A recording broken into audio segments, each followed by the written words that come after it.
হে everyone, চলো আজকে social club রেস্টুরেন্টে ঘুরে আসি। সো সোশ্যাল ক্লাব রেস্টুরেন্ট এটা আগরতলাতে। সো তোমরা যারা আগরতলাতে আসছো বা দূর থেকে আমার ব্লগ দেখছো, তোমরা সোশ্যাল ক্লাব রেস্টুরেন্টে ভিজিট করতে পারো। এটা মেন সিটিতেই আছে। সো সোশ্যাল ক্লাব রেস্টুরেন্টটা আমার খুব ভালো লেগেছিল। এখানকার অ্যাম্বিয়েন্সটা খুব ভালো ছিল।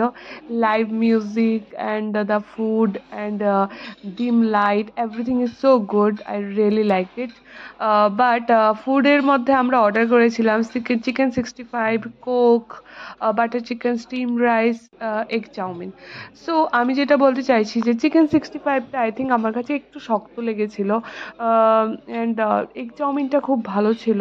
অ্যান্ড বাটার চিকেনটা যদি আমি বলি, বাটার চিকেনটা একটু একটু মিষ্টিটা বেশি ছিল আই থিঙ্ক। বাট আমি চটপটাতে খেয়েছিলাম বাটার চিকেন, ওটা অনেক বেশি টেস্টি ছিল। সো আমি এটাই বলতে চাইছি। অ্যান্ড বেশিক্ষণ তারা ওয়েটও করায় না, দিয়ে দেয় মোটামুটি আধা ঘন্টা তোমরা বসতে বসতে স্টার্টার পেয়ে যাবে, স্টার্টার খেতে খেতে মেইন কোর্সও চলে আসে। সো আমি যেটা বলতে চাইছি যে আই থিঙ্ক ওদের ফুড কোয়ালিটিটা আরেকটু ইমপ্রুভমেন্টের দরকার।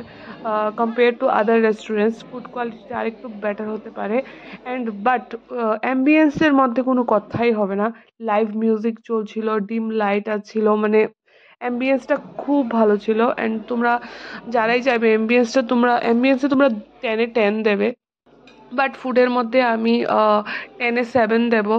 ইমপ্রুভমেন্টের দরকার আছে, আমি ওদেরকে বলেছিও যে ইমপ্রুভমেন্টের দরকার আছে। অ্যান্ড প্রাইসিংয়ের ব্যাপারটা যদি বলি, প্রাইসিং মোটামুটি একটু হাই আছে অন্য রেস্টুরেন্টের থেকে। এটা হতে পারে বিকজ লাইভ মিউজিকও হচ্ছে, তোমাদেরকে সব রকম ফ্যাসিলিটি দিচ্ছে, তাও একটু তো প্রাইসটা একটু বেশি রাখবেই।